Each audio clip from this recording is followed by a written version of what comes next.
दोस्तों आज हम जानेंगे कि कैसे एक भारतीय मूल की महिला अमेरिका की उपराष्ट्रपति बन जाती है। आखिर कैसे? आज की इस वीडियो में कमला हैरिस के बारे में जानेंगे, उनके जीवन की शुरुआत से लेकर उनकी सक्सेस तक का सफर। तो चलिए दोस्तों इस कहानी की शुरुआत करते हैं। दोस्तों 20 अक्टूबर 1964 को कैलिफोर्निया के ऑकलैंड में कमला हैरिस का जन्म हुआ। उनके पिता का नाम डोनाल्ड हैरिस था।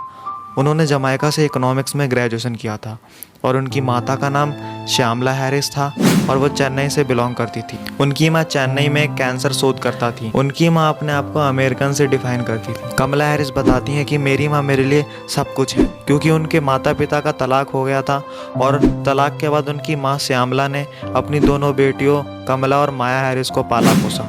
कमला हैरिस अक्सर अपनी माता के साथ चेन्नई आया करती थी और वो अपने दादा से मिलती थी।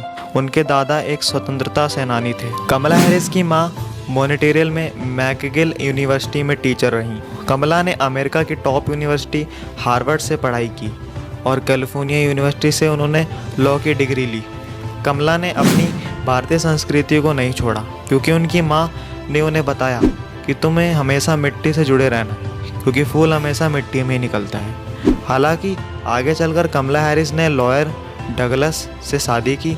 लॉयर की डिग्री हासिल करने के बाद उन्हें तलाश थी कि अपना करियर शुरू करने की। उन्होंने एल्मेडा काउंटी डिस्ट्रिक्ट अटर्नी विभाग में करियर शुरू किया। बाद में उन्होंने ऑकलैंड में डिप्टी डिस्ट्रिक्ट अटर्नी 1990 से 1998 तक काम किया। इस विभाग और पद पर रहकर उन्होंने ड्रग माफिया, यौन शोषण जैसे मुद्दों पर सख्त कदम उठाए। इसके अलावा कमला हैरिस की पुस्तक स्मार्ट ऑन क्राइम में उन्होंने उसमें आपराधिक समस्याओं को निपटने का एक तरीका बताया है और वहाँ पर इस किताब को एक मॉडल माना जाता है। कमला हैरिस को इतने सारे अनुभव होने के बाद वो राजनीति में उतरने के लिए तैयार थी और उस समय में एक उन्हें उभरता हुआ सितारा माना जाता था। 2015 में उन्होंने लोगों के न्यूनतम वेतन को बढ़ाने का ऑर्डर दिया और वहीं महिलाओं की सुरक्षा के लिए भी उन्होंने कई कानून बनाए और इन सभी की वजह से उन्होंने 2016 में आसानी से चुनाव जीत लिया। ये तो उनकी राजनीति में पहला चरण था।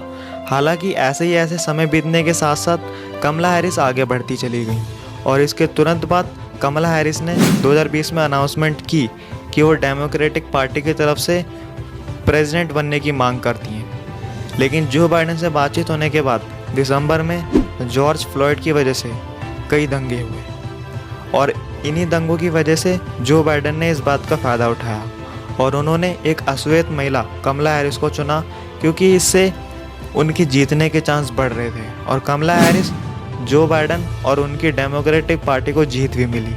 दोस्तों कमला हैरिस का ये सफ़र बहुत कठिन था। इसमें उन्हें कई साल लगे ये सब प्राप्त करने में।